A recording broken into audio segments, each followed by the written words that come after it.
Hello there guys and welcome back to the channel. Now today we are going to talk about the balance update for Scream and Jack-O-Lantern.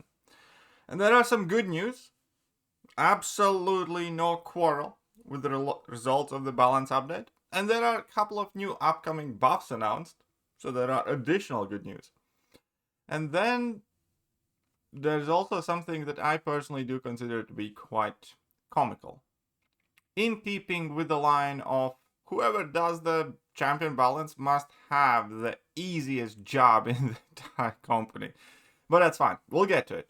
Towards the end of the video, you're probably gonna hear me ranting a bit as well, so I do not want to keep the guys who are interested in the details any longer, and I'm gonna cut to the chase. Scream and Jack-O-Lantern both are not getting tuned or balanced.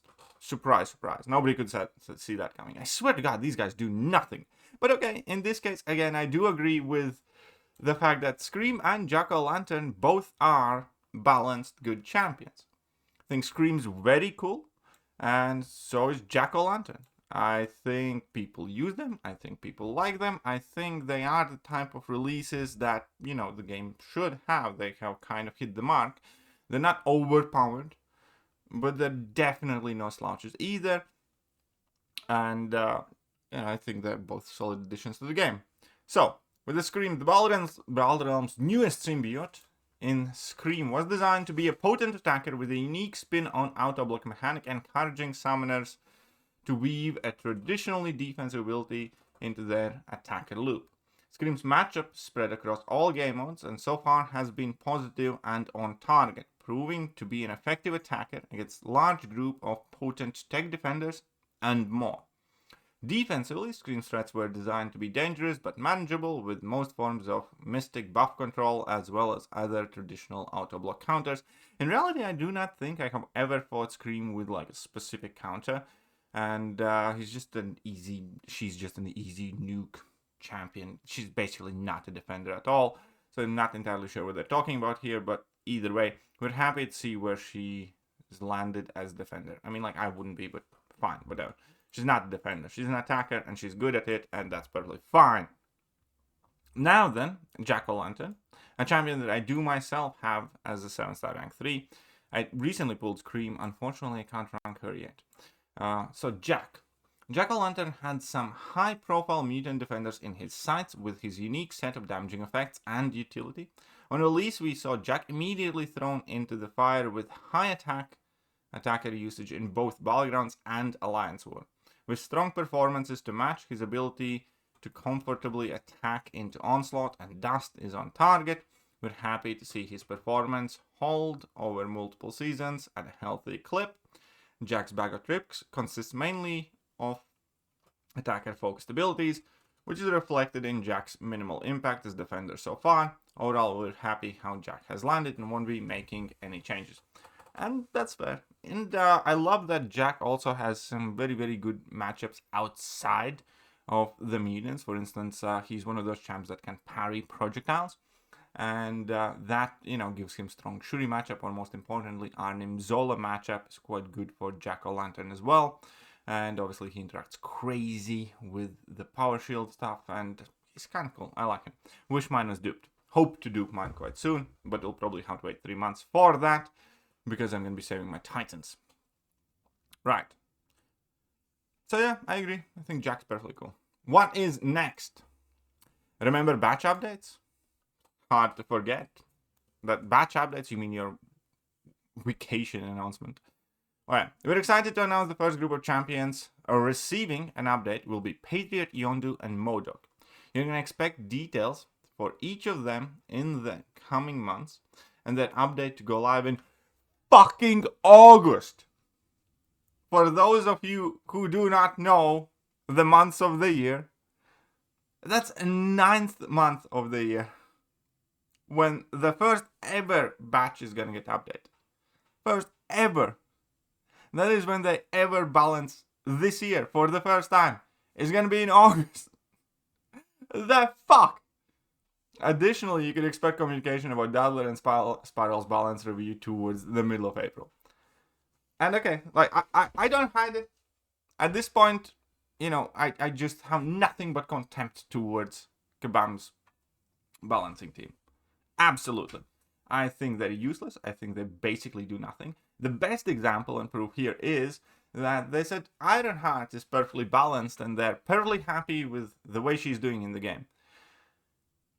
And then they bug fixed her. As it turns out, she was bugged since she was released, which is an entirely different and separate issue with Jesus Christ, Kabam.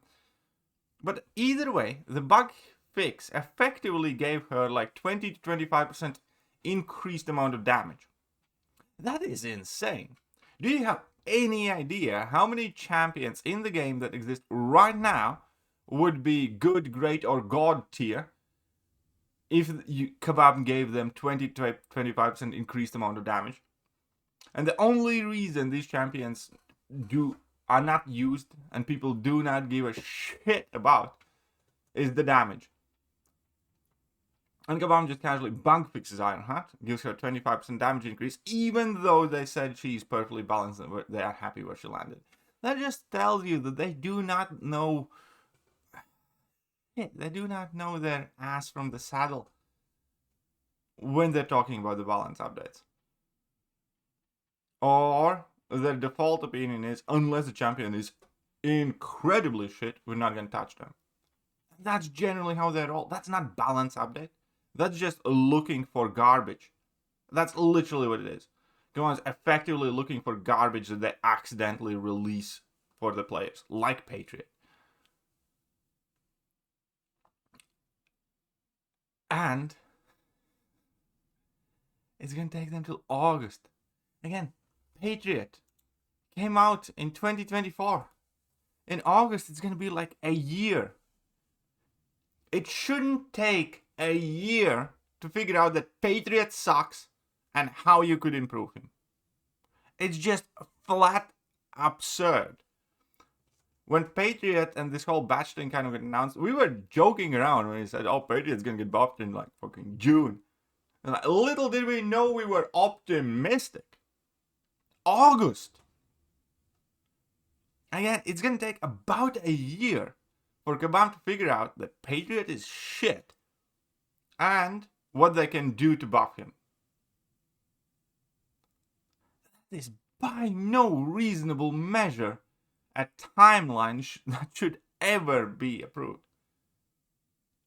Imagine pulling a champion today, that sucks, then you need to figure out and wait. It's like, hope Kabam buffs them. 9 times out of 10, Kabam says, now they're fine. And then, if you do get so lucky, and Kabam says like, you know what, this champion is really shit, we probably should do something about it. You need to wait a year. You're not ordering a fucking Tesla. A year. What the actual fuck? But okay, cool. Modok and Yondu are getting buffed. That's neat, right? Modok and Yondu are getting buffed. That's kind of neat. Again, convenient that neither one of them exist as 7 stars in the game. So it's going to be like new chase champions now. Whenever they get added, somehow, whichever way they get added. But good job, dickheads. Alright, bye-bye. Hello there, guys, and welcome back to the channel. So we have